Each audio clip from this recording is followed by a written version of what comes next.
gusta más la presencialidad, el estar ahí con la mirada. Pero bueno, ustedes tienen dentro de las unidades, que yo estuve mirando en la PETCO, ya tienen subido material de la docente anterior, que habla del Provapen. Entonces, cuando hablamos del Provapen, estamos hablando de un programa para el seguimiento ambulatorio de los niños y niñas con bajo peso al nacer, ¿sí? Pero hay una excepción o algo que hay que destacar en cuanto a este seguimiento, que del 100% de estos niños que nacen con bajo peso al nacer, el 70% son prematuros, o sea, no es un tema menor ni algo para dejar. Un poquito más adelante yo voy a hablar de cómo incide la prematuridad en la mortalidad infantil. Entonces, todos estos, digamos, programas que tienden a mejorar la calidad de vida, entendiendo a los niños como sujetos, ¿no es cierto?, de derecho, es importante tenerlos en cuenta a la hora de planificar cuidado. Entonces, vuelvo otra vez diciendo de que el 70% son prematuros y el otro 30% son bajo peso por otras causas, por otras razones, ¿sí? Entonces, pensando en esto, como para entender la prematuridad y demás, voy a hablar un poquito de ese recién nacido prematuro. Y hago como una pequeña repaso, recordatorio en cuanto a, después yo les comparto el Power con Marcela, que habla acerca un poquito de la historia de la neonatología, ¿sí?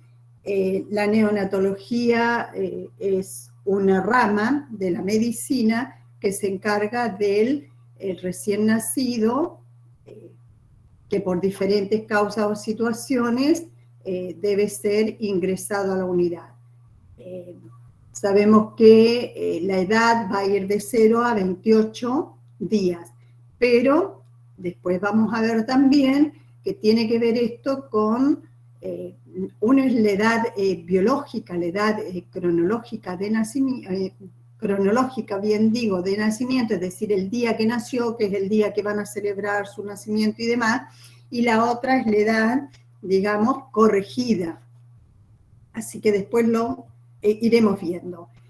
Yo puse algunas imágenes acá como para ir viendo cómo ha ido evolucionando, ¿sí?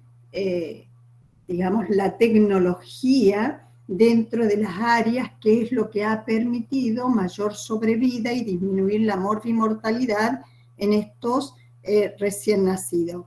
Hay algunas fotitos en algún momento, y si uno se pone a mirar la historia y quiere bucear, ¿no es cierto?, en bibliografías y demás, van a ver que antiguamente se presentaban las ferias de ciencia, y en esas ferias se llevaba la incubadora con un recién nacido pretérmino y se lo exponía para que todos lo miraran. En realidad lo que estaban exhibiendo era la incubadora para vender, pero con el producto adentro. Entonces, esto a través del tiempo, y bueno, muchos son los que aportaron, como el doctor Credé. En algún momento la profilaxis ocular se le llamaba Credé, en honor al médico ginecólogo que fue el primero en, digamos, actuar sobre la gonococcía oftálmica. Él lo hacía a través de la utilización del nitrato de plata, cosa que hoy en día no es eritromicina, ¿sí? A Pierre Boudin se lo considera el padre de la neonatología, porque es quien en Francia comienza con los cuidados de estos neonatos. De estos chicos prematuros, él simplemente con 3 pequeñas cosas, como apuntando que era la alimentación, el calor, ¿sí? Y tenerlo dentro de un ambiente cerradito como era la incubadora, logró, digamos, la sobrevida de muchos de estos niños. Entonces, obviamente, este médico después se fue a vivir a Estados Unidos, donde formó su propia clínica y siguió con su trabajo, ¿sí? En la revista Lancet, imagínense ustedes saben que estos son documentos como documentos científicos muy reconocidos de la revista Lancet hasta la actualidad, ¿sí? O sea, es como palabras mayor, lo que publica es que realmente ha sido verificado y comprobado, ¿sí? Entonces, se hacen, digamos, relatos de diferentes situaciones de neonatos, ¿sí? Entonces, Pierre Boudin es como uno de los precursores en cuanto a la clasificación de estos recién nacidos, ¿sí? En Estados Unidos, bueno, se ha trabajado en diferentes investigaciones. Ustedes saben que generalmente los países que están mucho más desarrollados tienen primero el dinero para trabajar y, digamos, de alguna manera solventar los gastos de las investigaciones. Al que le interesa leer, investigar, se va a dar cuenta que en Estados Unidos, en la época del presidente John Kennedy, que fue asesinado, él tuvo un hijo prematuro, entonces, que muere, entonces, porque no había tecnología, esto siempre pensando la tecnología en la parte respiratoria, que vamos a ver después, que es un compromiso bastante importante en la prematuridad por la inmadurez pulmonar y el déficit de surfactante. Entonces, él, digamos, dio un gran impulso a la investigación, puso mucho dinero porque entendió que era importante la sobrevida de estos niños prematuros que tuvieran una mejor calidad de atención y calidad de vida futura. Entonces, de ahí es que como que se le da un impulso a la investigación y al mejoramiento de las unidades de neonatología que no existían así como tales. ¿Mm? Así que yo les puse algunos hechos o sucesos de importancia que han ido transcurriendo a través del tiempo. Por ahí no puse lo del dolor. Hay un médico hindú que trabajó mucho sobre el dolor, que es el doctor Hanna. Hay muchas cosas y muchos avances dentro de la neonatología que han ido surgiendo. Por ahí puse algunos como para tener un punto de referencia. Y obviamente no podía faltar la doctora Virginia Apgar, que ustedes ya lo vieron y lo estuvimos viendo en gabinete, con la recepción del recién nacido, el test de Apgar que se hace al minuto, a los 5 y a los 10, y que esto nos va a ayudar a determinar cómo es la adaptación a la vida extrauterina de ese recién nacido. Por lo tanto, son personas que han hecho grandes aportes a, digamos, a los avances en la atención, ¿sí? Entonces, acá les pongo otros. A ver, después yo igual les voy a compartir esto, no es para estar, digamos, analizando cada uno, pero sí para conocer. Y después, que también es sumamente importante, porque yo hace un ratito les decía, el problema de la función respiratoria por el déficit de surfactante, ¿sí? Era sumamente importante. Hoy en día, si hay amenaza de parto prematuro, lo que se hace o lo que se intenta hacer, si hay una captación oportuna, si la mujer concurre prontamente a la consulta, es la maduración pulmonar a través de corticoides, ¿sí? Y esto tiene como un mejor pronóstico si ese recién nacido nace prematuro, entonces, a veces, a pesar de tener maduración pulmonar, si esto no alcanzó a ser efectivo, se le hace el surfactante a través del tubo endotraqueal, ¿sí? Al que le interese, después tendrá que leer acerca del surfactante, ¿sí? Entonces, partiendo de todo esto, nosotros no estamos aislados del mundo, ¿sí?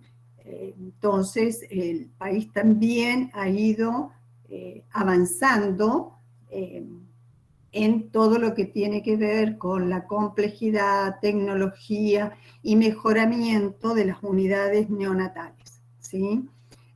Que en su momento solamente las grandes ciudades tenían o contaban con estos servicios o con las cosas mínimas e indispensables. Hoy en día se trata de que en todos los lugares tener accesibilidad, al menos en la etapa inicial.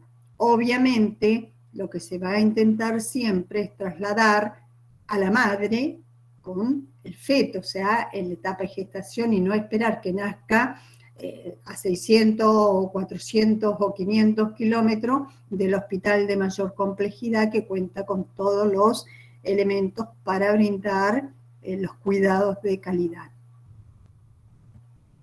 Entonces, ahí yo pongo lo antiguo y lo moderno, es decir, cómo eran antes las incubadoras y demás. Hoy en día tenemos unas incubadoras que son, digamos, con alta tecnología, que tienen software, que tienen para controlar temperatura, modo aire, servocontrol, que tienen para controlar saturación, que permiten brindarle humedad a ese recién nacido, y gracias a, digamos, a las gestiones y siempre hay faltantes. Si tenemos que hablar, o sea, siempre vamos a hablar de faltantes y demás, pero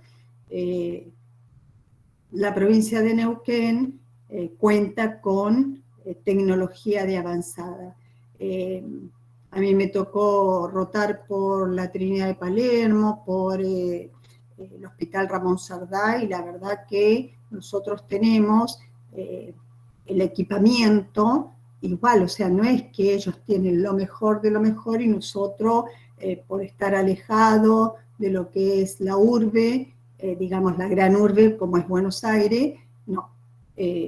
La verdad que en Neuquén es un ejemplo en cuanto a aparatología y demás. Vuelvo a insistir, por ahí si uno va, siempre va a estar la queja de que hay faltante, de que los insumos se van rompiendo, por ahí no se reparan en tiempo y forma, pero bueno, eso es otro tema. Pero que contamos. Tal vez quedó chica la neo, ¿por qué? Porque hubo una explosión demográfica que todos la vemos, ha crecido, ¿sí? Exponencialmente la población, y el hospital sigue siendo el mismo de hace, bueno, en el año 92 entré a trabajar, el hospital, no sé, nunca más hubo una renovación, sigue siendo el mismo espacio físico, la misma cantidad de unidades, y esto la verdad que no es posible por, vuelvo a insistir, la cantidad de población que hay, ¿sí? Entonces, bueno, ayer una compañera que trabajaba en Neo, que ahora ya no está más en Neo, está en pediatría, pero como tenía la fotito, la puse, ¿sí? Entonces, ahora vamos a tratar de entender, esperen un minutito, tratar de entender qué es la prematurez y su impacto en la mortalidad infantil, lo que yo les decía. Ya más allá de la introducción y demás, o sea, lo que nosotros tenemos que entender, que si decimos que hay un 70% de recién nacidos que nacen prematuros, y este número pareciera que en vez de ir disminuyendo va creciendo, entonces es algo para tener en cuenta y para poder, digamos, tenerlo presente a la hora de yo les decía ayer, no sé quiénes van a ir a trabajar a los diferentes servicios, quién va a ir a una salita, quién va a quedar dentro de servicios de internación, pero vuelvo a repetir, al lugar donde ustedes vayan a desarrollar su actividad como profesionales, sean responsables y piensen que tienen que ayornarse con lo que pasa, con lo que ocurre dentro de esas unidades de atención. ¿A través de qué? De los protocolos, de las normas estandarizadas, de técnicas o procedimientos que ya hayan sido protocolizados, porque uno no puede saber la totalidad de las cosas y mucho menos cuando recién comienza a desarrollar su actividad profesional. Entonces, responsabilidad de cada uno, la universidad y yo creo que todo el equipo docente siempre va a transmitirle a ustedes ser, digamos, tener un pensamiento crítico, reflexivo, saber el por qué, el para qué están haciendo tal o cual actividad y no solo ser meros ejecutores de técnicas y procedimientos, ¿sí? Entonces uno tiene que aprender con qué está trabajando. Dicho esto, bueno, entonces, decíamos que la prematurez, ¿sí? Tiene un impacto muy... Profe, Sí, escucho. perdón, pero ¿usted está pasando el PowerPoint? Sí, Ah, porque al menos a mí me quedó en la primera filmina. estoy en el prematurez y su impacto en la mortalidad. Yo veo historia de neonatología. No sabría decirte qué pasó. Pasa lo Bueno, mismo. ¿nadie lo ve? Hola. No, Hola, profe. Moni. Moni, no, está clavado en la primera. Cliqueale ¿Y cómo para hago? pasar. Tenés que Pero seleccionar la segunda. ¿Vos lo tenés agrandado en tu pantalla con la copita o sí, no? Entonces sí, tenés que ir a las flechas de tu computadora, a las pero flechitas. parate, voy a volver otra vez acá, a ver, pará. Para opción de flecha. ¿Voy a opción de flecha? No, en las flechas de tu tablero de la computadora. Las flechitas que tenés sobre la margen derecha, que tenés cuatro Sí, flechitas. sí, Bueno, sí, pero, dale, pero no, dale a ver, avance a porque través de no ahí. puedo, espérate, Marce, ¿por qué? Espera, voy a poner finalizar la presentación, voy a volver para atrás, Ahí avanzó a otra. Ahí se ve, profe, ahí se ve. a ver ahora, capaz que lo tengo que ver en chico, Marcela. A ver, ¿ahí lo ven? Sí, profe, se ve Bueno, ahí. Sí, entonces ahí sí. sigamos así porque si no voy a hacer lío, Si espérate. vos lo querés poner en grande, te manejás con las flechas de la Es computadora. que me manejé con la flecha, Marcela. Por Ah, eso no no. sé qué pasó. Bueno, no importa. Pero hasta acá vamos. ¿Se entiende lo que estoy diciendo? Sí, Sí, pero sí, se fue entendiendo. cualquier cosa me paran, me dicen, me preguntan y bueno, a seguir, ¿sí? Bueno, entonces estábamos en la prematurez y su impacto en la mortalidad infantil.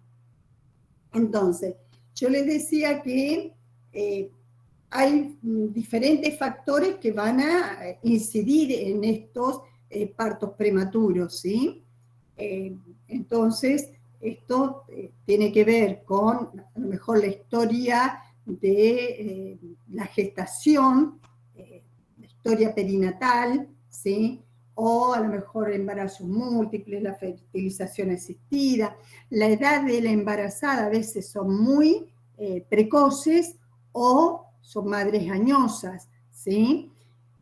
También pueden aparecer por diferentes situaciones de infecciones, por ejemplo, una infección en el tracto urinario y otras causas de patologías que pueden incidir en la amenaza de parto prematuro y el parto prematuro ya en sí.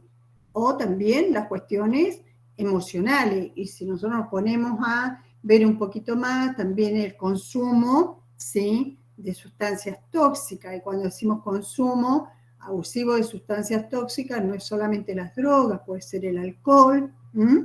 Así que esto a tenerlo presente.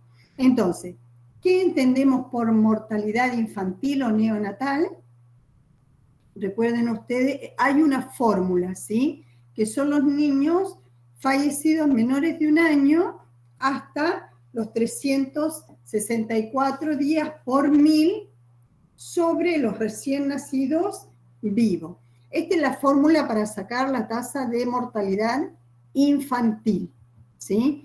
El tema es que la tasa de mortalidad infantil está dada por diferentes, digamos, el grupo etario, porque decíamos, estamos viendo el neonatal, pero dijimos que era hasta los 364 días. Pero la mortalidad neonatal, reitero, es la que tiene mayor impacto a la hora de medir. Entonces, la mortalidad neonatal está dada por la mortalidad neonatal precoz, la tardía y la postnatal. En la mortalidad neonatal precoz son todos los recién nacidos fallecidos antes de los 6 días.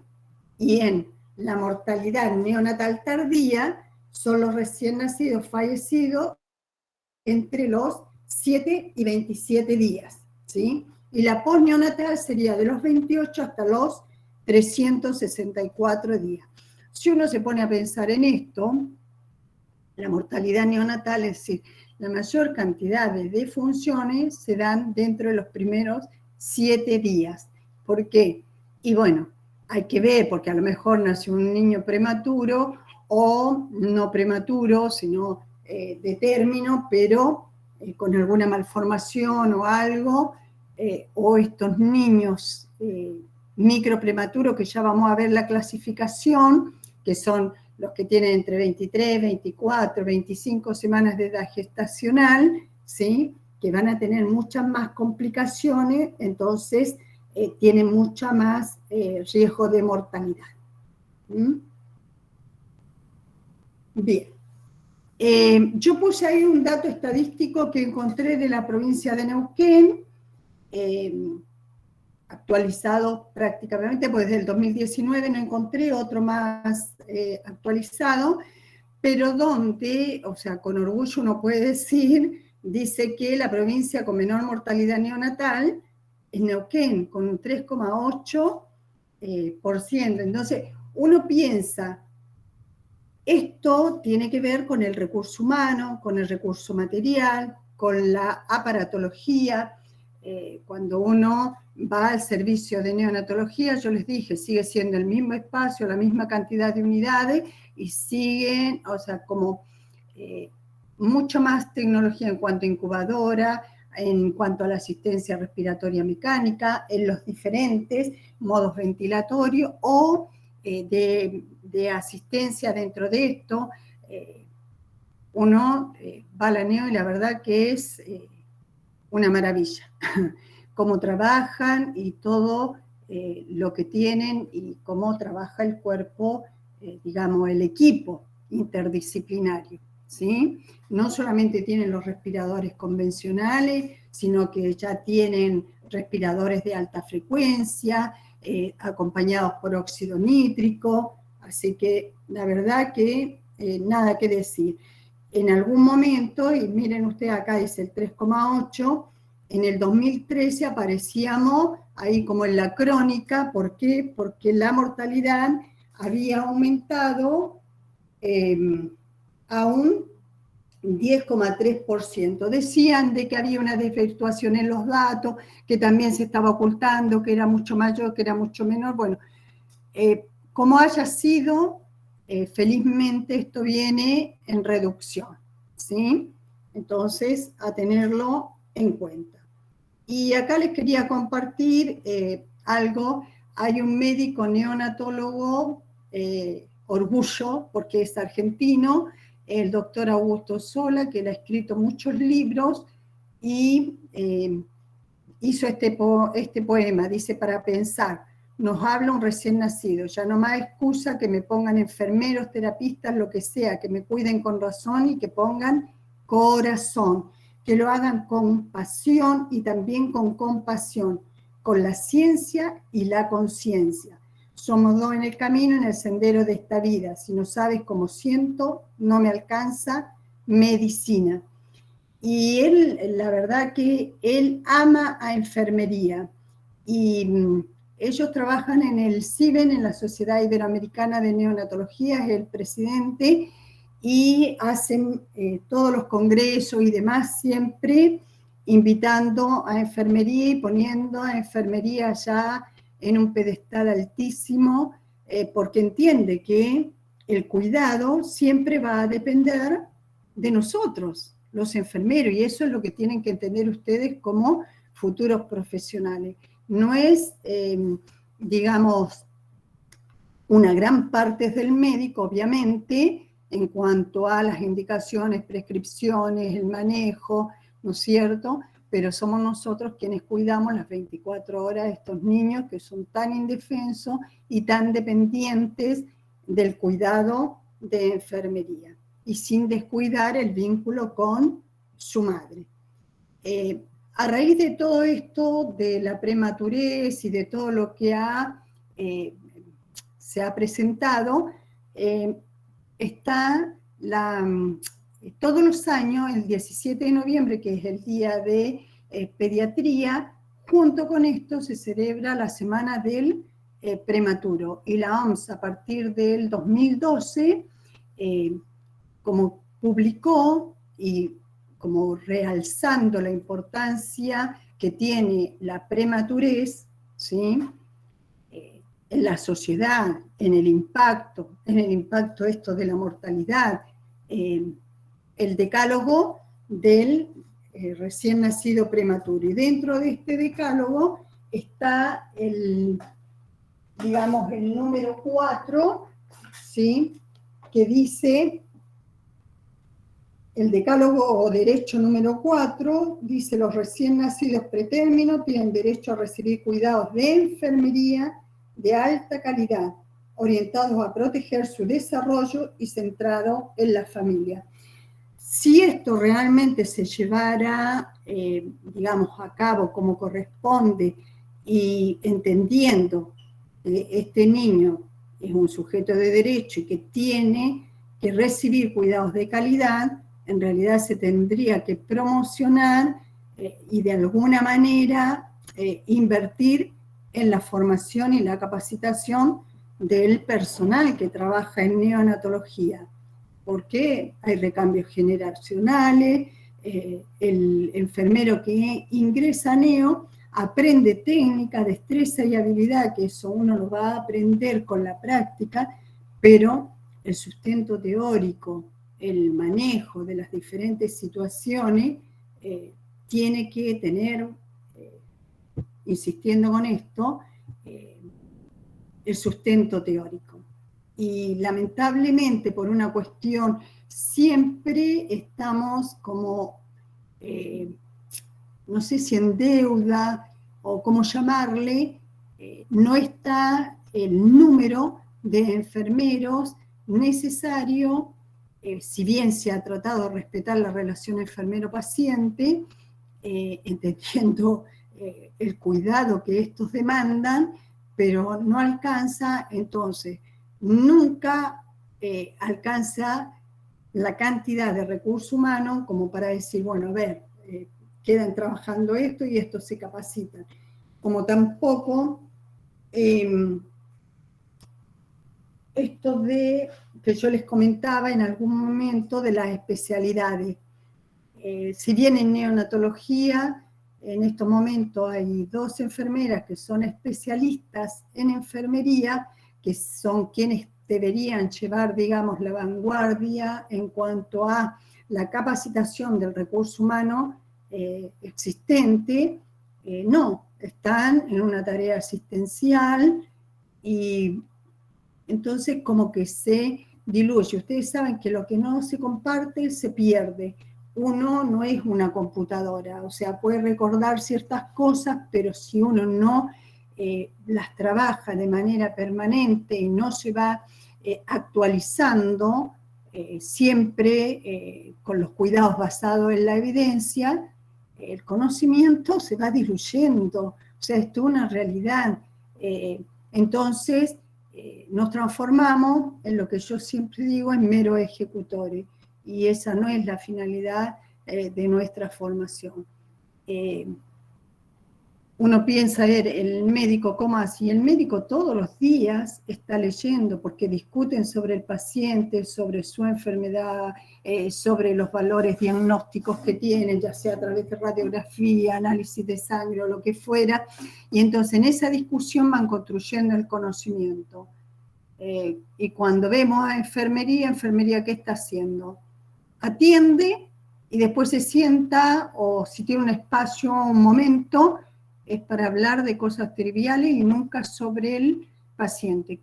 Es una deuda que tenemos nosotros y creo que como profesionales y ustedes como futuro, ojalá sean los agentes de cambio, porque yo amo esta profesión y amo el servicio en el cual trabajé y me jubilé, que es neonatología, y entiendo que sin conocimiento son muchas las cosas que se pasan por alto y que pueden poner en riesgo, ¿no es cierto?, la seguridad de ese paciente en la vida inmediata o a mediano plazo o a largo plazo. Esperen un minutito que voy a ver si puedo poner el otro Power para ya hablar directamente. ¿Lo ven o no? No, profe. A ver, esperen un poquito entonces. Lo dejo ahí. Y ahora, ¿qué era lo que tenía que hacer acá? Esperen un poquito, ¿eh? Miren que soy lenta para esto. No. Compartir. Espérense. Esperen. ¿Ahora? ¿No? Espérense. Ahí sacó la presentación. Ahora, voy a poner otra.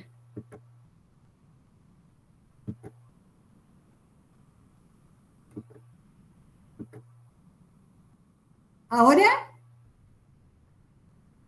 Sí, ahí está. Ahora sí, profe. Ah, bien, bien. Entonces, con la introducción anterior, ¿alguna duda? No, profe, para mí no. Quedó más que claro entonces por qué la importancia después, a posteriori, cuando veamos el seguimiento, ¿no es cierto?, de los niños del programa para el seguimiento ambulatorio de los niños y niñas con bajo peso al nacer, ¿sí? Entonces quedaba más que claro que el 70%, les decía yo, que este número no es que disminuye, sino que en algunos momentos hasta se acrecienta. Por eso la importancia de ver primero qué es prematurez, para poder entender después qué tipo de seguimiento se realiza en estos niños, ¿sí? Bien, entonces, según la revista Fundasamin, no sé si ustedes la conocen, ¿sí?, que es la Fundación de Salud Materno-Infantil, es una revista de carácter gratuito. Uno se puede suscribir y podés bajar todo lo que ellos van publicando. Creo que ya van como en el número 39. Entonces uno se puede ir actualizando. Son artículos bastante interesantes acerca del cuidado del recién nacido. Y ellos, obviamente hay un montón de bibliografía y demás, pero yo tomé esta porque es bastante fácil de entender, que habla acerca de la clasificación del prematuro. Entendemos como prematuro aquel recién nacido que nace antes de las 37 semanas de edad gestacional, y al bajo peso al menor de 2.500 gramos, ¿sí? Bien, entonces, como no podemos tomar de la misma manera a un recién nacido de 37 semanas, ¿sí?, que a uno de 27 o a uno de 23, 24 semanas, se hizo como una subclasificación. Y van a ver que después en el prematuro extremo también es como que hacen otra subclasificación, ¿sí? Insisto, yo les voy a compartir estos, ¿cómo se llama? Power, así que no se hagan problema porque se lo he sacado a alguien y lo he armado, y yo siempre digo que lo que no se comparte se pierde, y a lo mejor a alguien le puede servir. Entonces, bueno, entendiendo esto de que el prematuro, el que tiene mayor riesgo, y que después va a haber que hacerle un seguimiento en la consulta ambulatoria, y hay que extremar los cuidados, vamos a ver cuáles son las enfermedades más frecuentes que se pueden presentar en estos niños, ¿sí? Y si uno piensa desde de manera cefalocaudal, entonces primero vamos a pensar en la parte del sistema nervioso central, y ahí tendríamos que ver lo que son las hemorragias intracraneanas, ¿sí? ¿Por qué? Porque estos chicos tienen mucha fragilidad, y como hay muchas irregularidades, uno pensándolo, vieron cuando ustedes vieron signos vitales, decíamos los signos vitales son signos fisiológicos, cuantificables, medibles, que dan cuenta de, digamos, el estado de salud de 3 órganos vitales: corazón, pulmones, cerebro, ¿sí? O sea, es como un versito. Bien, entonces como que nosotros tenemos un chip de memoria de que estos órganos siempre deben ser protegidos, ¿sí? Entonces, ese chip de memoria no lo manejo, ¿no? O sea, el individuo.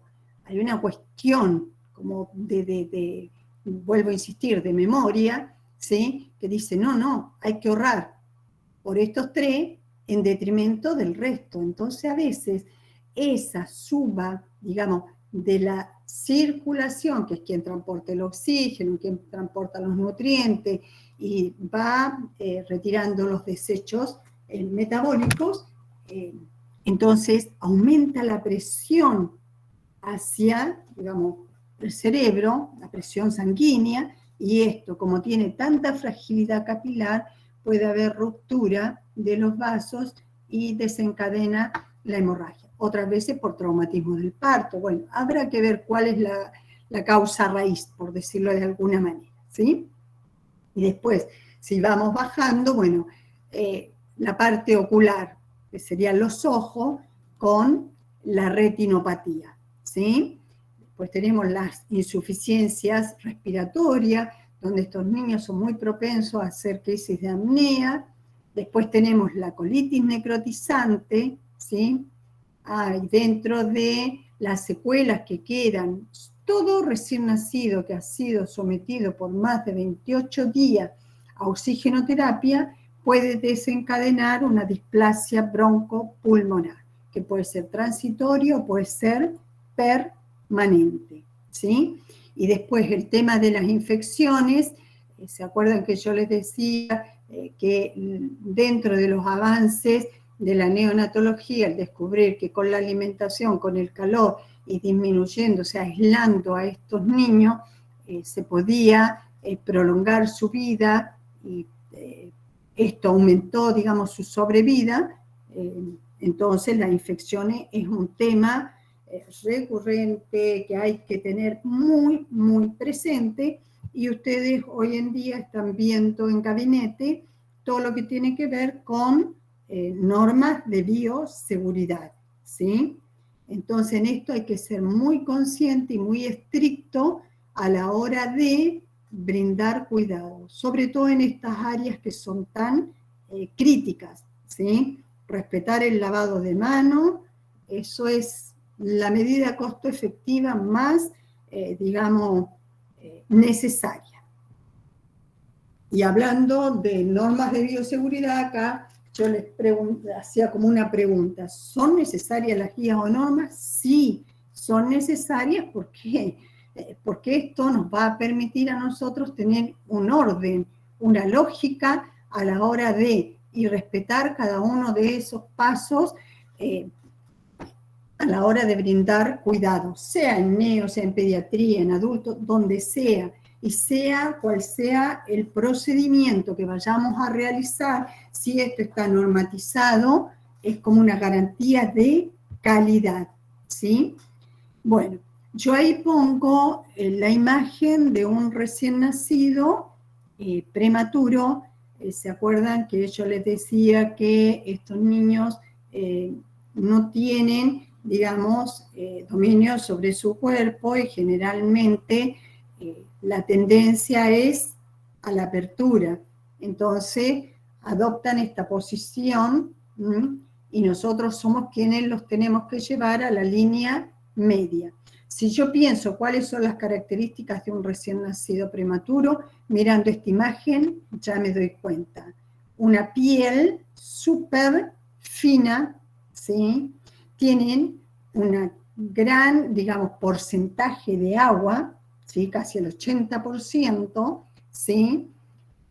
Cómo es su cabeza, su circunferencia, es decir, su perímetro cefálico, es proporcionalmente grande en relación a su cuerpo. A lo mejor tiene una medida de, no sé, 30 centímetros y la cabeza tiene 28.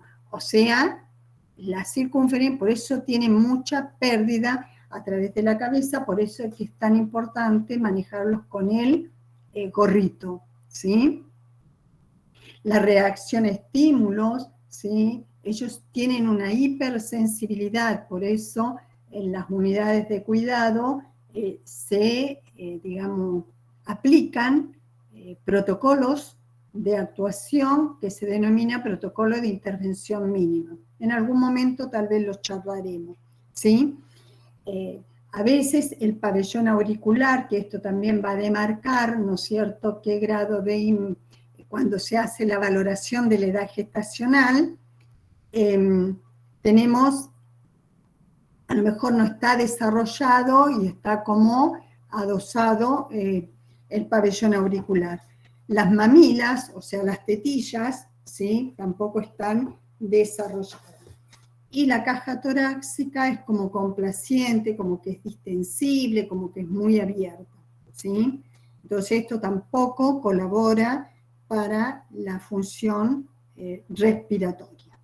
Acá puse otras imágenes, ¿sí?, de un recién nacido prematuro, que ya está mucho más crecidito, pero que se nota, vieron como esos niños desnutridos. Bien, entonces, acá vamos a hablar un poquitito acerca de las desventajas y los riesgos potenciales, ¿sí? Si hablamos de inmadurez pulmonar, estamos hablando que esto puede desencadenar una enfermedad de la membrana hialina, ¿sí? O sea, ya nace con esta patología a nivel pulmonar, que no es ni más ni menos que la faltante del surfactante. El surfactante es una sustancia tensoactiva que permite, ¿no es cierto?, la apertura alveolar y evita el colapso. El alveolo es como, a ver, piensen ustedes en un globo.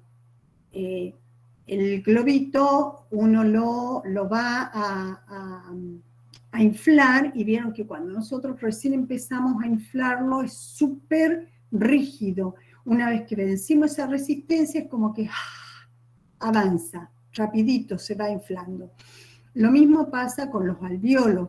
Entonces, cuando nacen con enfermedad de membrana hialina, hay una telectasia, es decir, hay un colapso alveolar y es muy difícil vencer esta resistencia, por eso sí o sí necesitan o de la ventilación no invasiva, que sería a través del CPAP, de la presión positiva continua en la vía aérea, o de un respirador.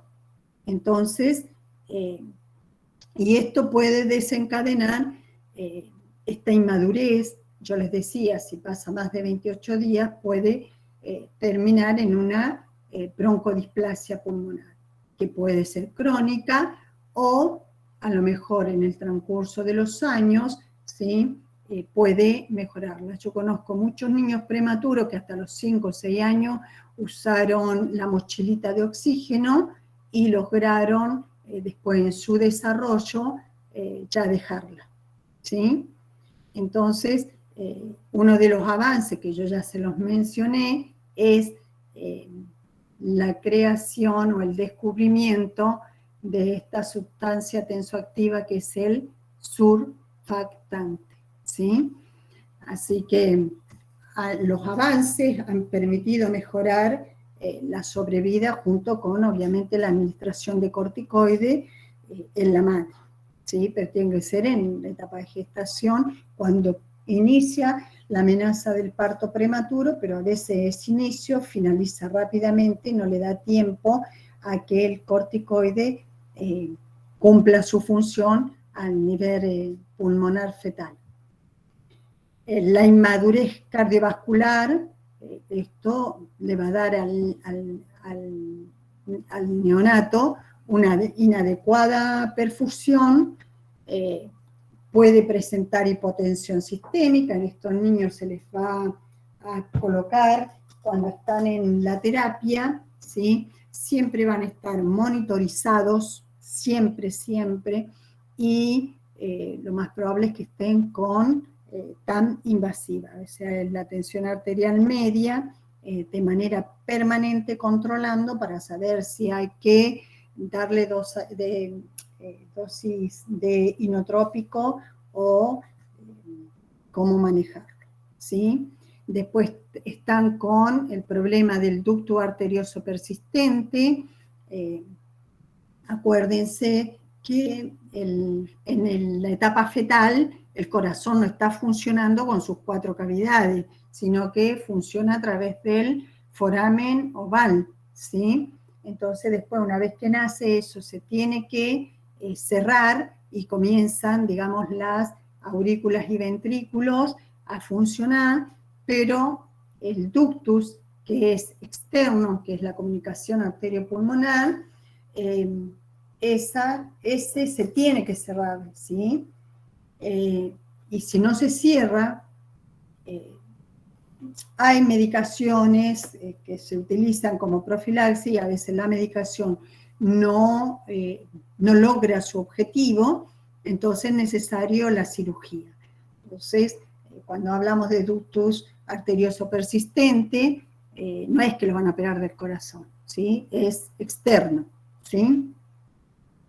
Y la hipertensión pulmonar persistente, que esto es gravísimo, cuando el recién nacido está con hipertensión pulmonar persistente, es como que hay una labilidad mucho más exacerbada y con mucho mayor riesgo, ¿sí?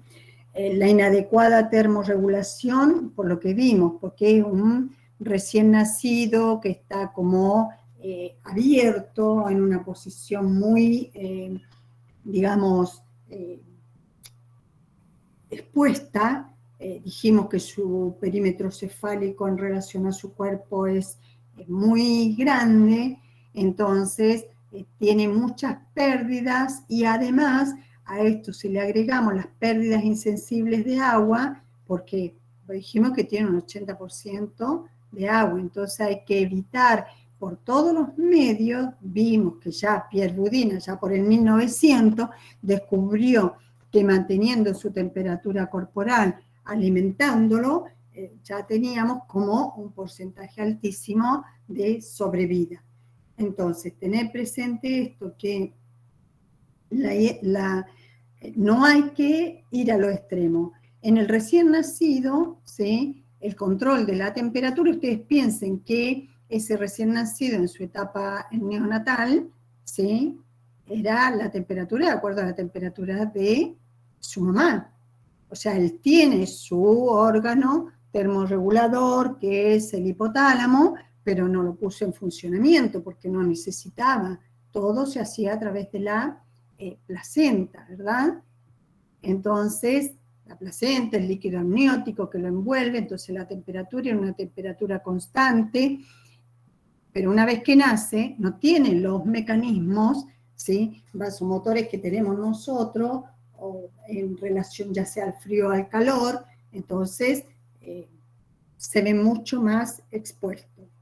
En la inmadurez del sistema nervioso central, pensemos que, yo les decía esto de las hemorragias intracraneales, pero también esta inmadurez puede llevarlo a los procesos de asfixias, de apnea, ¿sí? Las apneas pueden ser periódicas o apneas reales, ¿no es cierto?, donde sí o sí necesitan, vuelvo a insistir, de asistencia no invasiva o invasiva, ¿sí?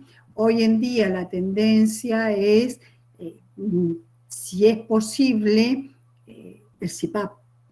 ¿Por qué? Porque no hay invasión, es decir, no necesito colocarle un tubo endotraqueal. Pero a veces con el CPAP no alcanza, sé que es presión positiva con agua, ¿no? No alcanza con esto, entonces necesita sí o sí el respirador. Y a veces con el respirador convencional no alcanza, entonces hay que colocarle el respirador de alta frecuencia, ¿sí? Bien, entonces, a nivel gastrointestinal, ¿cuáles van a ser los riesgos? ¿Sí? Que puede estar disminuida su tolerancia. Entonces, generalmente estos recién nacidos van a estar con nutriciones en una etapa inicial, con nutrición parenteral total, ¿sí? En los primeros días, a veces comienza con una nutrición parenteral, digamos, no con todos los complementos, o sea, sin lípido, y después se le agregan los lípidos, ¿sí? Pero es la manera de manejarlo. Y después comienza con la nutrición lo más prontamente posible, cuando ya las posibilidades están dadas y el bebé está estable, con la nutrición enteral. O se empieza con el aporte de leche humana, siempre se promueve, hace poquito tuvimos la semana de la lactancia, se promueve darle la leche que sea de su mamá. A veces los primeros días la mamá no tiene, digamos, suficiente calostro y demás. Recuerden que tenemos un banco de leche en la provincia, que está, no sé por qué causa y razón, en Cutralcó, cuando Cutralcó no tiene servicio de neonatología, entonces piense, o sea, la leche se lleva al hospital de Cutralcó, que ahí está el banco de leche, se procesa, se pasteuriza y todo, y después vuelve a los hospitales que necesiten de este aporte. En fin, así como un datito. Entonces, estos niños tienen déficit de absorción de grasa, y dijimos que ellos no tienen una reserva energética, ¿sí? Y no tienen depósitos de grasa, entonces esto les complica muchísimo más. Y por esto que yo les decía al principio, de esto de que por ese chip que tenemos que trata de preservar los órganos nobles que están siempre hacia arriba, corazón dijimos, pulmón y cerebro, entonces en detrimento del resto, a veces hace hipoperfusión, y esta hipoperfusión obviamente que en zonas específicas del intestino puede hacer procesos isquémicos. Recuerden, la isquemia es disminución del aporte de sangre, ¿sí? Y si hay una disminución, y depende del tiempo que sea, si es muy sostenido, sería como lo mismo que le pasa en las UPP, en las úlceras por presión, ¿sí? Que ustedes ya han visto. Entonces, nada más que acá no se ve, porque estamos hablando de colitis necrotizante, es decir, a nivel intestinal. Obviamente que es multifactorial, pero una de las causas es la hipoperfusión, ¿sí?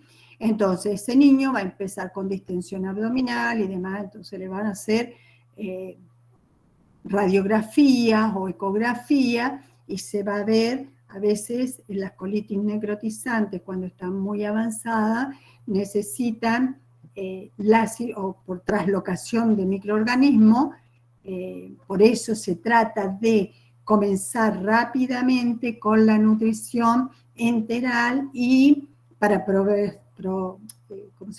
tolerancia, para, digamos, favorecer la motilidad gástrica, ¿sí? Como activar el tubo digestivo.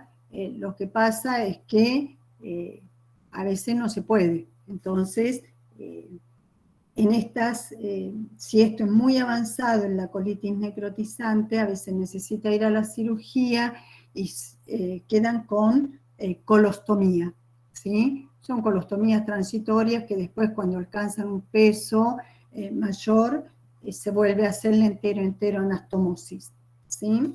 Bien, otra, digamos, es que todo tiene inmaduro, y cuanto más microprematuro sea, mayor inmadurez va a presentar.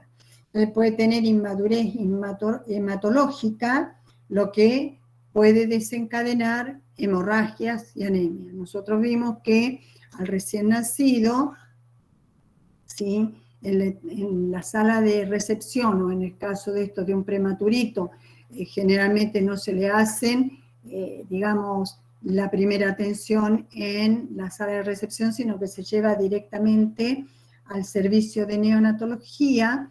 Dentro de la neonatología, igual, aunque sea un prematuro, se le hace la vacuna de la hepatitis y la colocación de la vitamina K, ¿sí?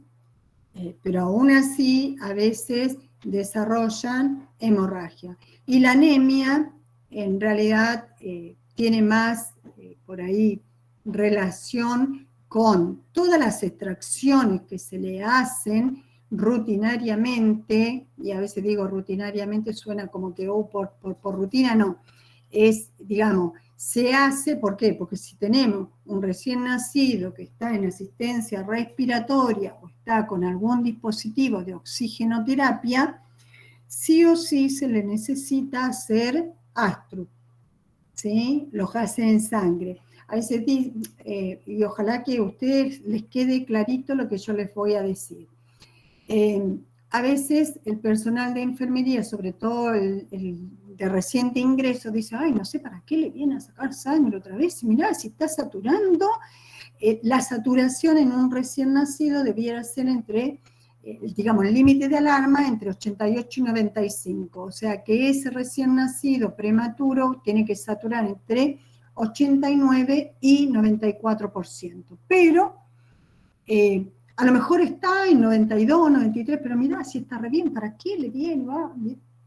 No, no tiene nada que ver. La saturación de ese oxímetro que está marcando, que es un monitor que tiene una luz, un transiluminador, un fotodiodo, que hace una lectura, ¿sí?, de la disociación de la hemoglobina, o sea, cuánto oxígeno carga esa hemoglobina. Entonces, pero no te dice cómo están sus gases en sangre o cuánto oxígeno está disuelto en plasma. Entonces, el médico, para poder modificar los parámetros del respirador o del CPAP, si necesita agregar más centímetros de agua, menos centímetros de agua, necesita tener los valores de los gases en sangre. O si ese recién nacido empezó con mayor requerimiento de oxígeno, con mayor razón, ¿sí? Así que estas cuestiones por ahí uno debiera, vuelvo a insistir, por ahí a lo mejor ustedes ni se van a acordar de lo que yo les estoy diciendo, pero lo más importante es que el día que vayan a trabajar a NEO, sí lo recuerden o lean, interiorícense, sean, digamos, ávidos de lo nuevo, de los avances, de bucear en la evidencia científica, en gente que se dedica a investigar, ¿sí? Que lamentablemente, vuelvo a insistir, no somos nosotros, ¿sí? por diferentes situaciones y razones, ¿sí? Bueno, el déficit inmunológico, ya lo sabemos, ¿sí? O sea, ese recién nacido a veces tarda en comenzar a recibir el aporte de la leche humana, y sabemos que la leche humana es la que va a tener los componentes inmunológicos como una primera, digamos, inmunización, ¿sí? Así que hay que extremar, pero extremar los cuidados. Es más, en un recién nacido microprematuro o menor de 1000 gramos, digamos, la forma de cuidarlo y de atenderlo en la etapa inicial debiera ser con todo estéril. Es decir, no solamente los guantes estériles que me voy a poner, sino que la sabanita donde va a estar, todo debe estar estéril. ¿Por qué? Pues son la primera semana, porque si en algún momento vemos piel, el estrato córneo no está desarrollado. Vimos que tiene una piel súper fina, transparente, entonces cualquier microlesión es una puerta de entrada para los microorganismos, ¿sí? La inmadurez hepática, ustedes piensen que el hígado tiene su unidad anatómica fisiológica, que es la célula, que es el hepatocito, ¿sí? Entonces, en esta inmadurez hepática puede desarrollar o desencadenar la ictericia, ¿sí? Que es ese color amarillo, por la hiperbilirrubinemia, que está dada ni más ni menos porque el hepatocito no es capaz ni de captar, ni de conjugar o de excretar la bilirrubina. O a lo mejor, digamos, la destrucción es mayor de glóbulos rojos. Ustedes saben que el glóbulo rojo tiene una vida media, ¿sí? Y en el prematurito, más o menos entre 70 y 80 días, es la vida media.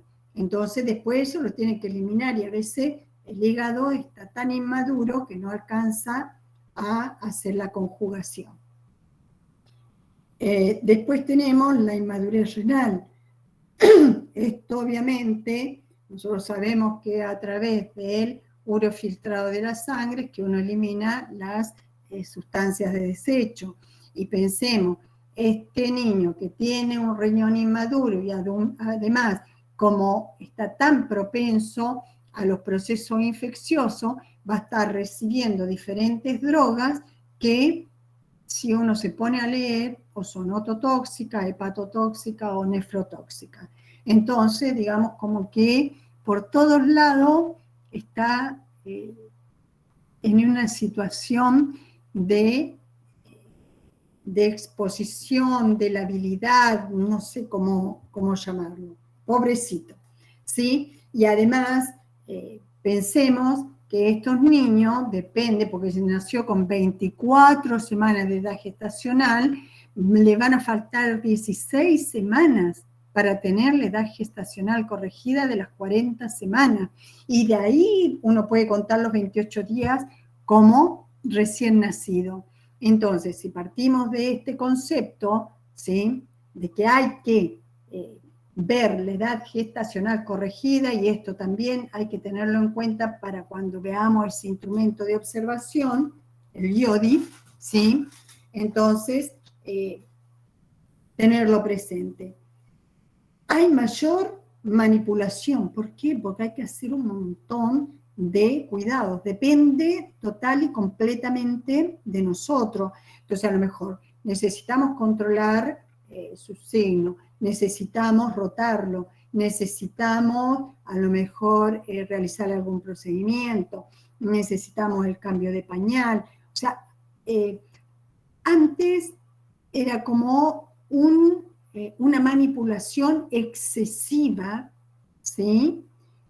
Porque el médico pedía pesarlo a lo mejor 2 o 3 veces en el día, porque como perdían tanto, estas pérdidas insensibles de agua eran tan elevadas, entonces querían.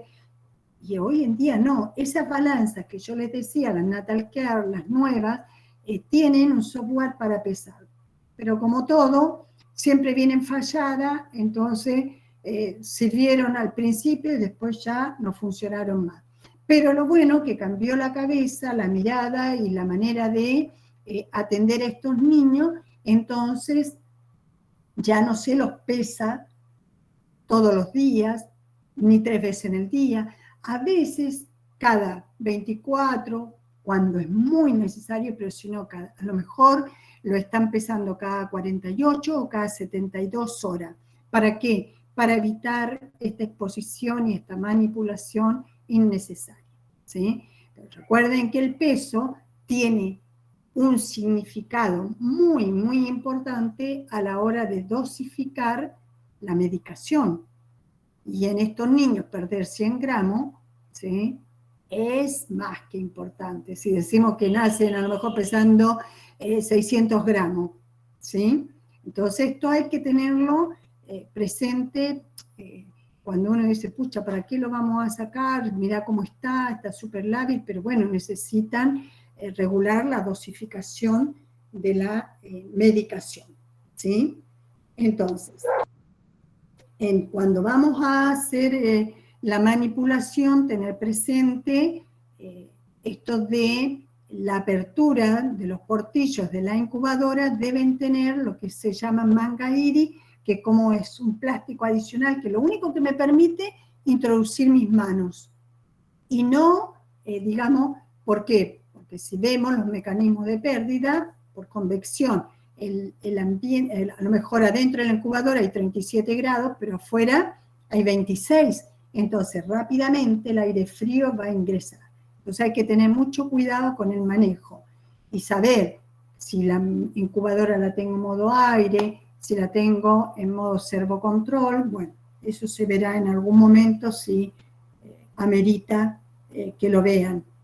Bueno, uso frecuente de técnicas invasivas. ¿Por qué? Porque estos bebés hay que ponerles vías venosas centrales o vías periféricas, el cuidadito de la sonda nasogástrica, a veces tienen sonda vesical. Les dije que podían tener una boca intraarterial o catéter umbilical. Entonces, todo esto son puertas de entrada para las infecciones. Y hay que tener mucho, mucho cuidado en el manejo para observar y detectar precozmente si hay flebitis, si hay infiltración, puede haber una trombosis. ¿Han habido? Seguro que sí, ¿sí? Entonces hay que tener mucho, mucho cuidado con esto. El uso frecuente de oxígeno, ¿sí?, es una de las causas y razones principales de la retinopatía del prematuro y de la broncodisplasia, ¿sí? La retinopatía del prematuro es una afección que se da en la retina del prematurito por el manejo de la oxigenoterapia. Entonces, en esto de la retinopatía del prematuro, se vio, si bien también es multifactorial, una de las razones y causas principales es el oxígeno, ¿sí? Esto en un momento en Estados Unidos se vio una gran epidemia de niños ciegos. Entonces dijeron, wow, ¿qué está pasando? Y empezaron a hacer el estudio de las historias clínicas de estos niños y se dieron cuenta que eran en su mayoría prematuros. Entonces, bueno, fueron descartando qué cosas podrían haber incidido en esta ceguera. Y en ese avanzar, y en ese investigar, y en ese, digamos, observar, se dieron cuenta que era por el uso del oxígeno. El oxígeno es necesario, pero yo recién les decía que el límite de alarma es de 88-95, y esto es lo que hay que respetar. Si dice límite de alarma 88-95, no porque suena la alarma yo la voy a apagar para que no me moleste, porque no, mirá, si está re inestable, sube y baja. No, a ver, yo siempre decía por ahí, soy casi pesada con esto, yo decía, a mí me pagan para cuidar a ese recién nacido, no me pagan para sentarme a tomar mate, no me pagan para sentarme a ver, porque ahora hasta televisión tienen, no me pagan para eso. Es decir, cuando peleamos por la relación enfermera-paciente 1-1, 1-2, es porque yo tengo que estar al lado de ese paciente. Y es algo que, la verdad, cada vez como que es peor la situación. Me da pena y tener que comentárselo y decírselo, porque suena como que, mira esta lo que está diciendo, pero es la verdad.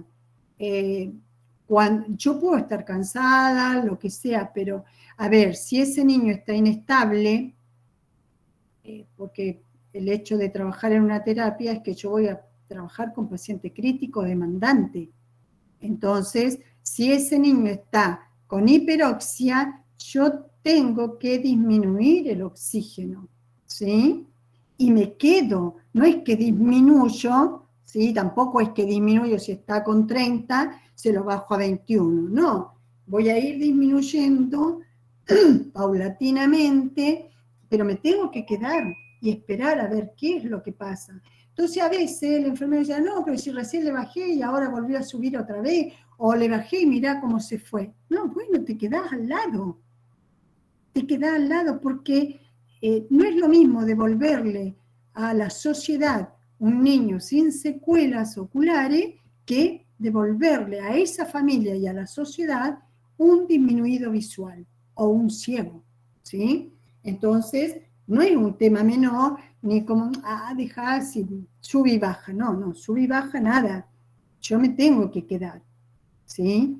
Entonces, uno también, esto como un llamadito, cuando trabajo en el lugar que sea, si yo tengo al paciente y está inestable y está crítico, y bueno, me tendré que quedar, ese día será más demandante su atención, que no es siempre a lo mejor, pero en una terapia puede ser siempre. Y ese es el concepto que yo tengo que tener. Si yo voy a ir a trabajar a una terapia, o sea, mi dedicación es al 100% para ese paciente. Por eso digo que a veces, no solamente esto de que enfermería no tenga el hábito de comentar lo que está ocurriendo con su paciente, sino que a veces tampoco tiene el tiempo. Y no se da el espacio, por esto que les digo, que siempre hay faltantes de recurso humano. Entonces, no se puede disponer de sacar a 5 personas para capacitarla. Y a veces se hace un esfuerzo, se saca esas 5 personas y resulta que el día que tienen la capacitación, por H o por B, falta. Entonces, es como que hay acá cuestiones viciadas que no se entienden mucho. Pero bueno, volvamos a nuestro tema. Ustedes saben que yo por ahí me voy un poquito, pero en realidad siempre lo hago en pos de mejorar la calidad de los cuidados, en que seamos mejores profesionales y en que brindemos cuidados realmente a conciencia, pensando que estamos trabajando con seres humanos, con personas, ¿sí? Y por sobre todas las cosas con sujetos de derecho, independientemente del grupo etario con el cual estemos trabajando. Entonces, la retinopatía del prematuro, obviamente que con los avances y la tecnología, esto ha ido, digamos, mejorando. ¿Por qué? Porque precozmente el oftalmólogo hace la valoración, la evaluación, y si va detectando ROP grado 1, grado 2, grado 3, depende, va a definir, ¿no es cierto?, el curso del tratamiento. Y terminan en cirugías con láser, ¿sí? En Argentina, en algún momento, por allá creo que fue por el 2003, no recuerdo bien en este momento, se formó un grupo sectorial o provincial, no sé cómo llamarle, como referentes. ¿Por qué? Porque era mucho los niños que eran derivados al Hospital Garrahan por esta alteración en su visión. Algunos llegaban a tiempo y podían ser intervenidos quirúrgicamente. En ese tiempo se hacían las criocirugías, después apareció la cirugía láser y lograban, ¿no es cierto?, disminuir esta retinopatía. Las retinopatías son la formación de vasos aberrantes que se forman como arañita y comienzan a traccionar a la retina. Y si la desprenden, ya no hay forma de recuperarla, ¿sí? Así que no es un tema menor.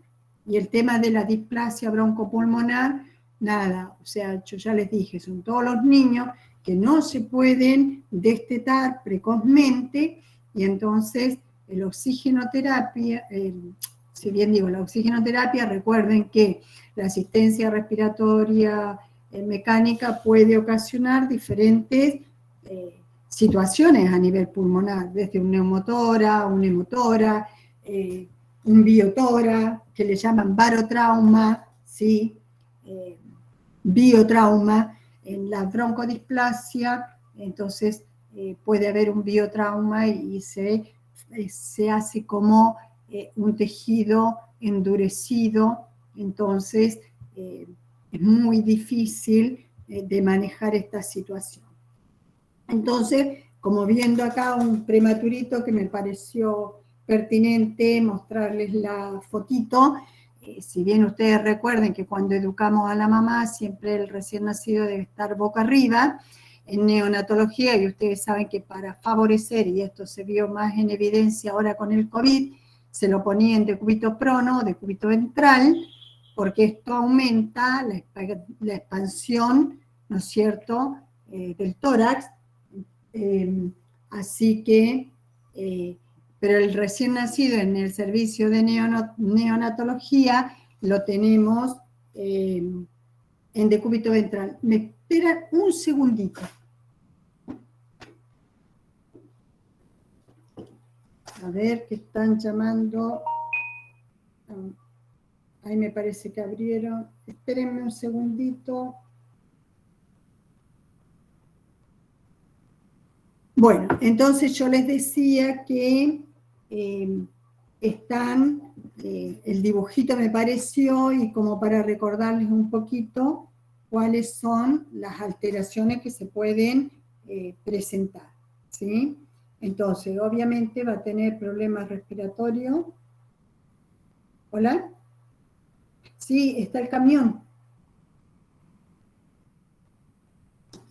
Bueno.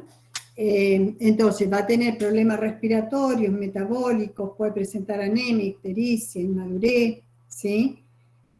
Déficit en la termorregulación, la tolerancia a la alimentación, ya les dije a nivel neurológico, y bueno, el que tenga interés y ganas puede ponerse a leer y buscar todo lo que hace en relación a este recién nacido. Profe, Sí. con respecto a las pérdidas insensibles del prematuro, ¿se calcula igual que en el adulto? No, en las pérdidas insensibles no se puede calcular igual que en el adulto, porque bueno, en el adulto nosotros decimos como pérdida insensible por vía respiratoria perdemos 300 mililitros de agua, ¿verdad? Entonces, en el niño, en relación a los ingresos y egresos, ¿sí? Cómo va perdiendo el peso, digamos, en ese balance es el cálculo. ¿Se entendió? Sí, profe. ¿Sí? Lo mismo, me trajiste a colación, a mí me hicieron una pregunta cuando fui a estudiar la especialidad, me dice la profesora, ¿cuánta sangre tiene un recién nacido? Y entonces yo pensaba, ¿cómo?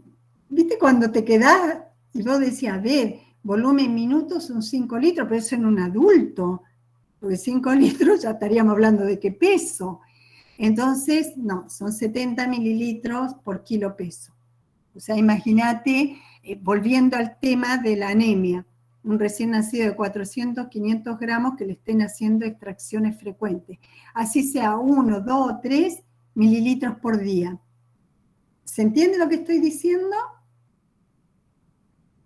Sí, profe, se entiende. Bueno, entonces, lo mismo acá. Ahora, más adelante me parece que yo les puse una fotito de lo que es el microclima para hablar un poquito de las pérdidas insensibles, ¿sí?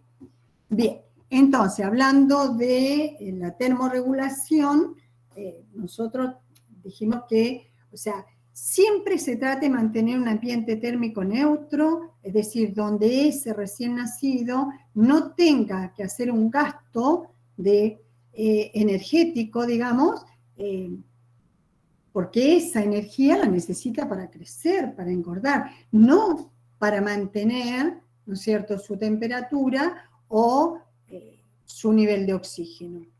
Entonces, porque todo bebé, si lo llevamos a la hipotermia, cuando veamos en algún momento termorregulación, van a ver que va a desencadenar una serie de situaciones que son totalmente nocivas.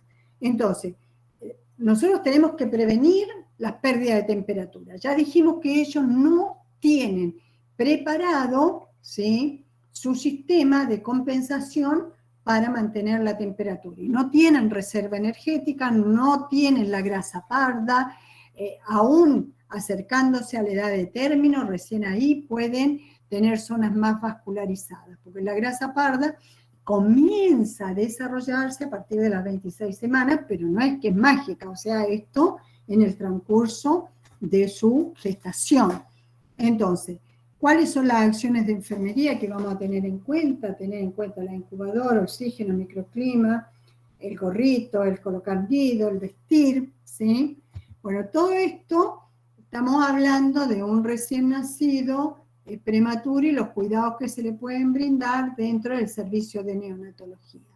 Insisto, no sé quién va a ir a trabajar a neo, pero sí tener en cuenta que todas estas situaciones ocurren en estos recién nacidos prematuros, que va a depender del tiempo, primero de su edad gestacional y después de la edad gestacional corregida, que a lo mejor los va a hacer mucho más propensos o expuestos a complicaciones futuras, que pueden ser a mediano o a largo plazo.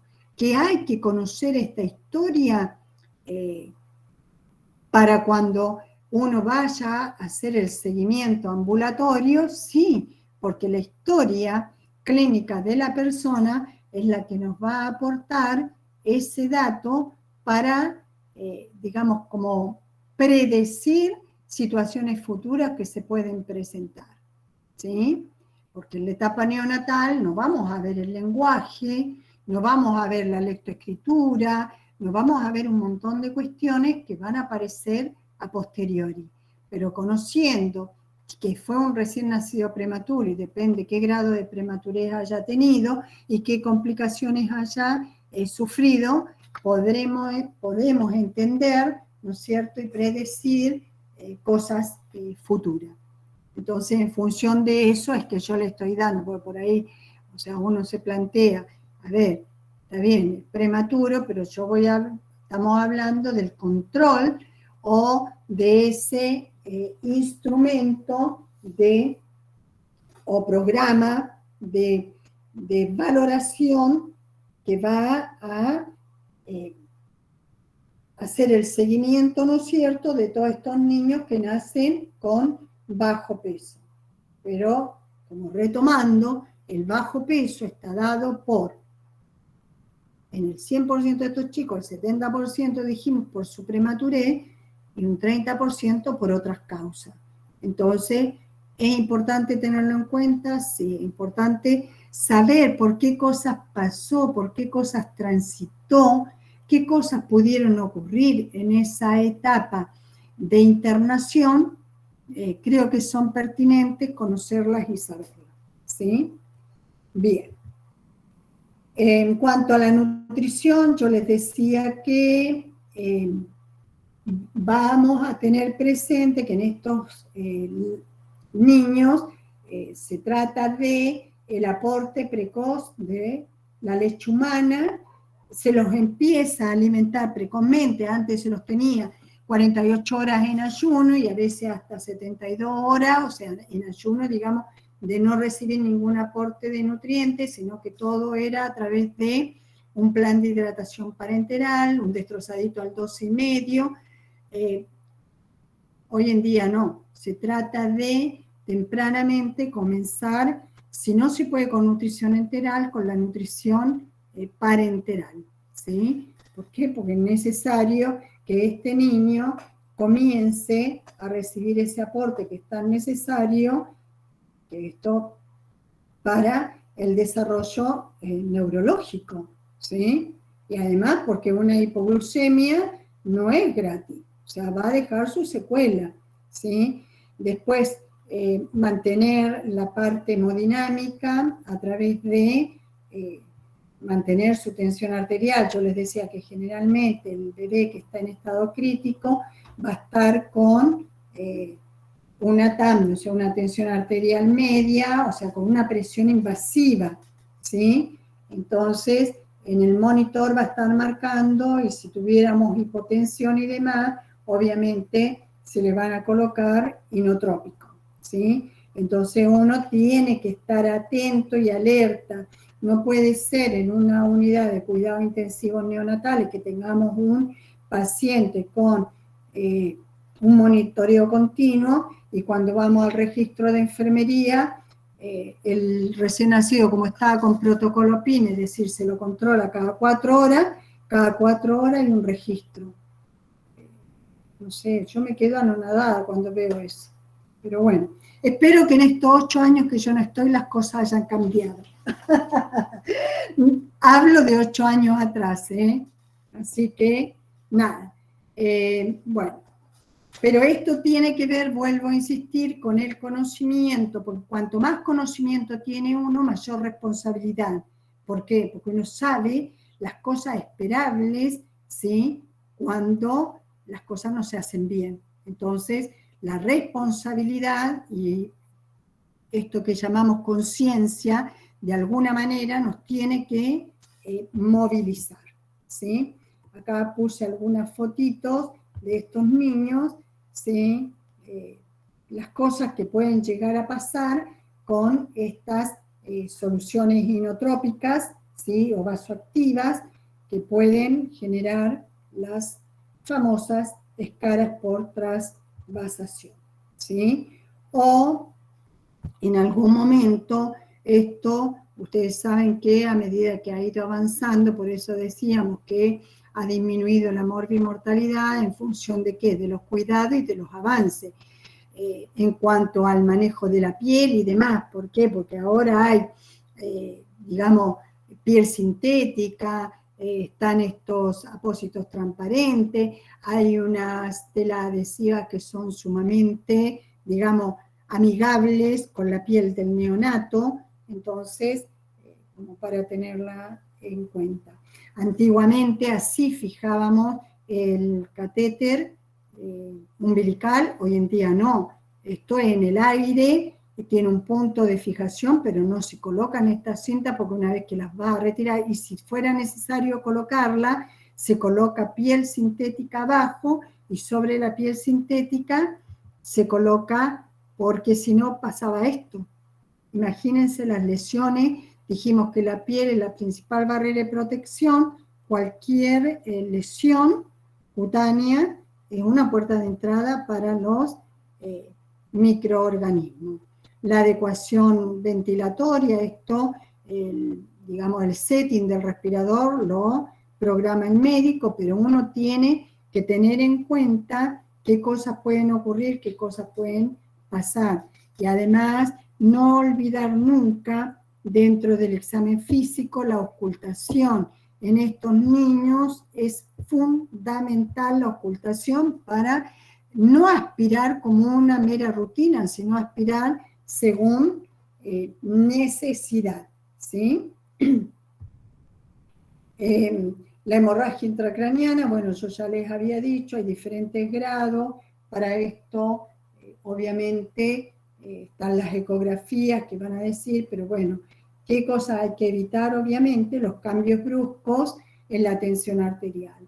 Es como, yo siempre digo, cuando uno está durmiendo y te despiertan algo así brusco, uno se despierta exaltado y el corazón parece que se le va a salir. Igual como les decía, si esa reacción de huida frente a algo de miedo, de temor, pero desencadena en nosotros liberación, una liberación de adrenalina que aumenta todo. Entonces, estos cambios bruscos en este bebé que nosotros no anticipamos que lo vamos a tocar, no lo hacemos de manera delicada y demás, puede generar estos cambios bruscos en la circulación.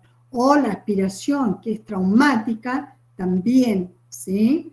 Entonces, todas estas situaciones, bueno, enfermería las tendrá que ir viendo, analizando para brindar cuidados de calidad. El otro era un cuadrito de cuando el bebé ingresa a la luminoterapia, los valores y demás, pero en realidad todos los, bueno, por lo menos en el servicio de neonatología del Hospital Castro Rendón, tienen como una tablita que está en relación al peso, a las horas de vida, y hay otra que tiene peso, horas de vida y edad gestacional. Entonces el médico quien determina, de acuerdo al valor que venga del laboratorio de bilirrubina, si va a ingresar o no en luminoterapia. El cuidado de enfermería, bueno, será en relación a esto, a la luminoterapia, ¿sí? En algún momento hablaremos un poquito más de la ictericia, porque en el seguimiento ambulatorio hay que tener en cuenta esto también para educar a las madres, ¿sí? Entonces, en la retinopatía, yo les decía que, digamos, una de las causas principales es el uso del oxígeno, ¿sí? ¿Por qué? Porque ya en la sala de recepción, y esto se dejó de hacer, en un chiquito reanimarlo con oxígeno al 100%, ¿sí? Entonces, se comienza al 30%, se ve cómo responde, y de acuerdo a esto se va incrementando. Por eso, casi toda la sala de recepción del recién nacido están utilizando los famosos blender, y en las más sofisticadas el Neopaf, ¿sí? Si buscan después en YouTube estos dos nombrecitos que yo les digo, el blender no es ni más ni menos que un aparatito que sirve para, que hace, digamos, la mezcla de oxígeno y aire. Entonces yo, si lo pongo al 25%, sé que le estoy dando 25% de oxígeno. En cambio, antiguamente era el flujímetro, ¿sí?, de aire, el de oxígeno, una tubuladura conectada en I, que iban, digamos, hacia el paciente. Entonces dábamos tantos litros de aire, tantos litros de oxígeno, y con esto calculábamos así como una fórmula, pero nunca era exacta, de qué cantidad de oxígeno le estábamos ofreciendo a ese recién nacido, ¿sí?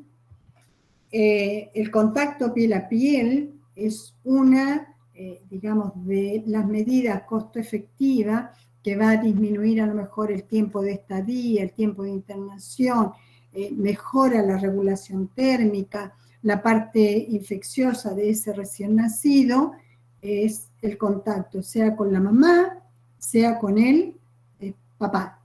Pero esto hay que hacerlo. A veces es engorroso, digo para los que si algún día van a trabajar a neo. ¿Por qué? Porque, a ver, si está en asistencia respiratoria, uno tiene que quedarse al lado de la mamá. Primero, porque la mamá tiene terror porque lo ve conectado con un montón de cables, sensores, ¿sí?, el respirador, la sondita, etcétera, etcétera, etcétera, si está con una vía central. Entonces, y si el monitor empieza a sonar, la mamá se pone sumamente nerviosa. Sabemos que si la mamá está nerviosa, le transmite al bebé. Entonces, tiene que ser un momento de relax, donde hay, digamos, un apego y ese vínculo tiene que generar placer y no un estrés, ¿sí? Tanto a la madre como al recién nacido.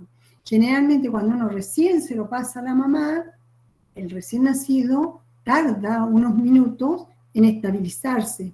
Por eso, cuando se lo pasamos a la mamá, le tenemos que decir a la mamá, vas a desayunar, si es a la mañana, que primero tiene que desayunar, que vaya al baño, porque una vez que le pasemos a ese niño, mínimamente tiene que estar con él 1 hora en brazo, no menos, porque a veces el bebé tarda entre 15 y 20 minutos en estabilizarse y que ya lo vamos a estar volviendo otra vez a la incubadora, no, por lo menos una vez que se estabilizó, él tiene que disfrutar y la madre tiene que disfrutar de ese momento.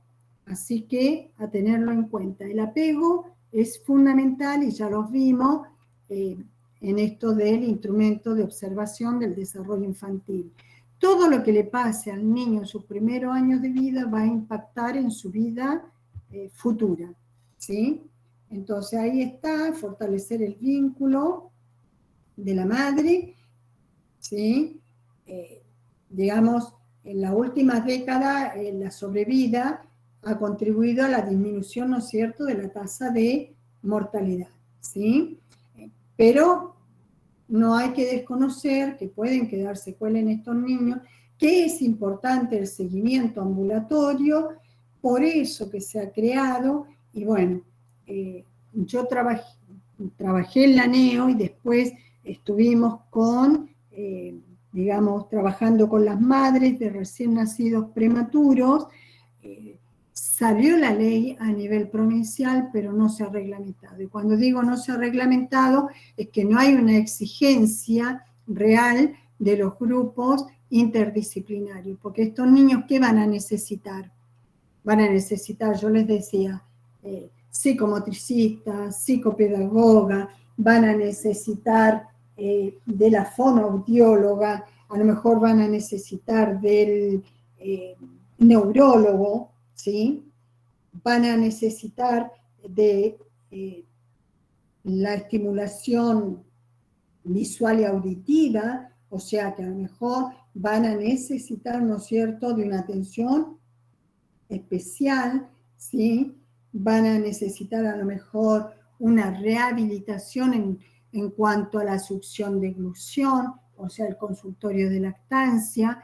¿Por qué? Porque a lo mejor pasaron largos periodos con nutrición parenteral o alimentados a través de una sondita que no es la vía natural, entonces no pudieron, digamos, esa cuestión refleja innata que es la succión de glución, ¿sí? Pero que no pudieron lograr instaurarla o no hay una buena coordinación, entonces necesitan de terapistas especiales que se aboquen y se dediquen a esto.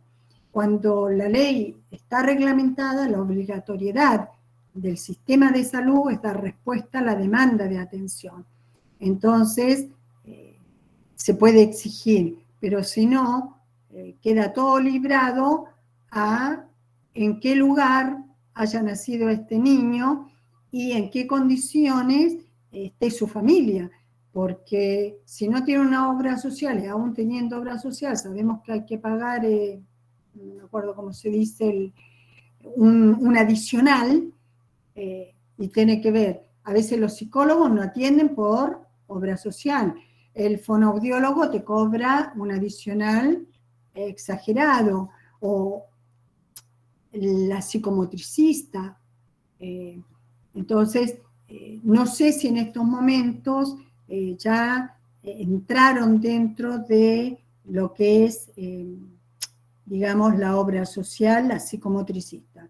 En su momento, uno tenía que pagar a la psicomotricista, a la psicopedagoga. Lo único que te atendían con obra social era la fonoaudióloga y el neurólogo, pero con esto no alcanza para el desarrollo madurativo de estos niños que tuvieron prolongaciones de internación elevadas o quedaron con alguna secuela por su prematuridad y por todas las técnicas y procedimientos invasivos y por la criticidad de su estado, ¿sí?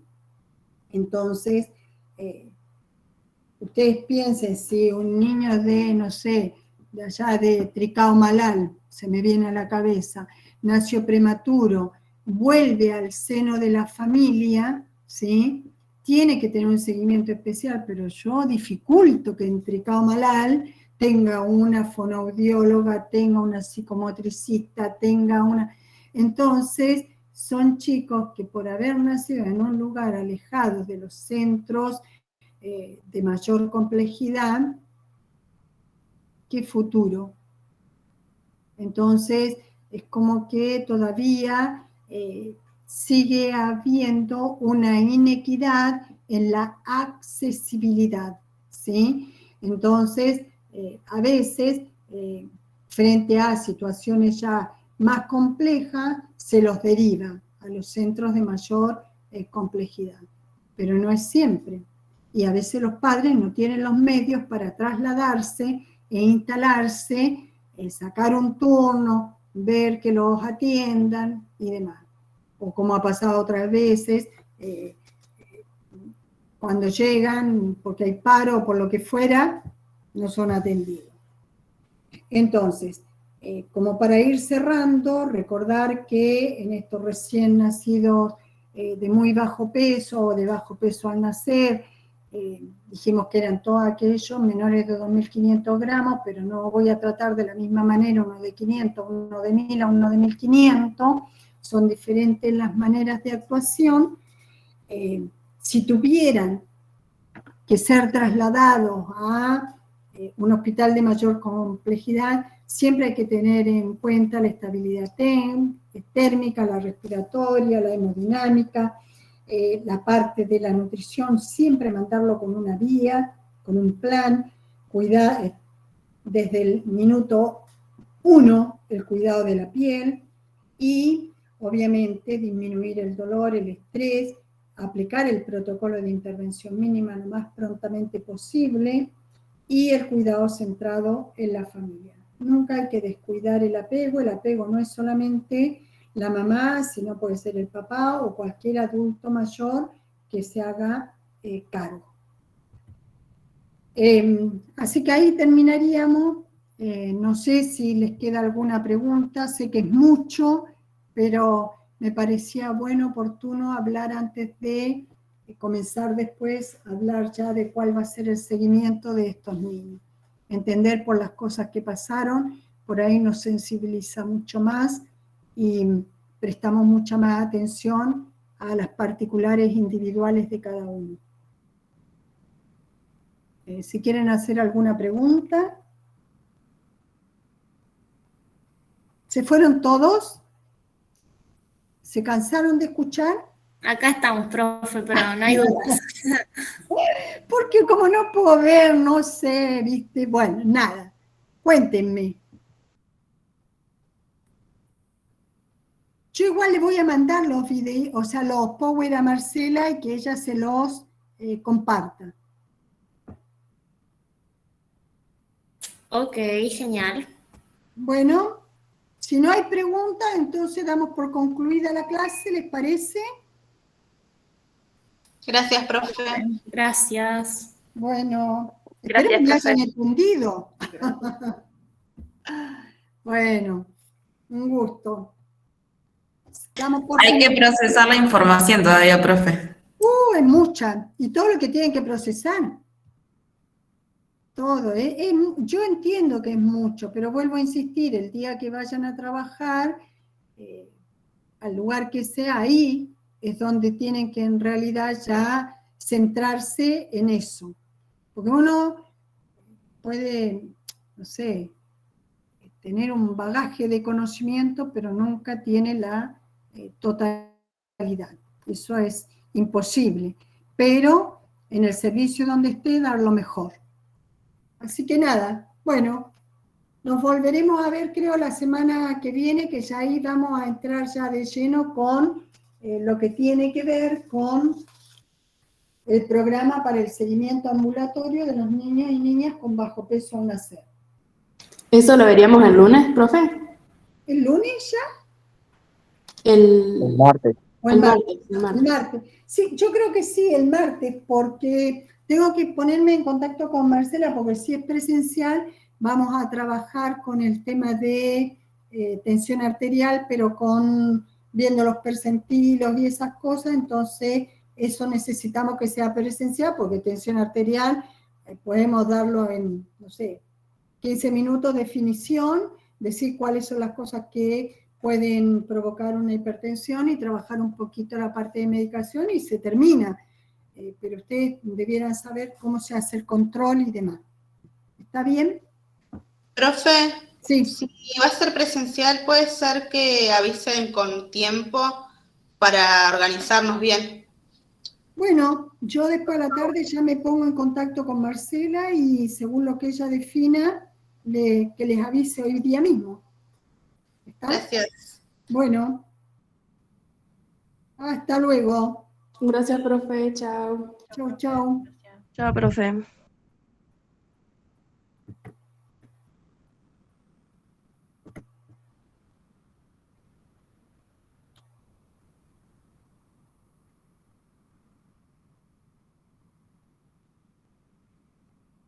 Acá tenía-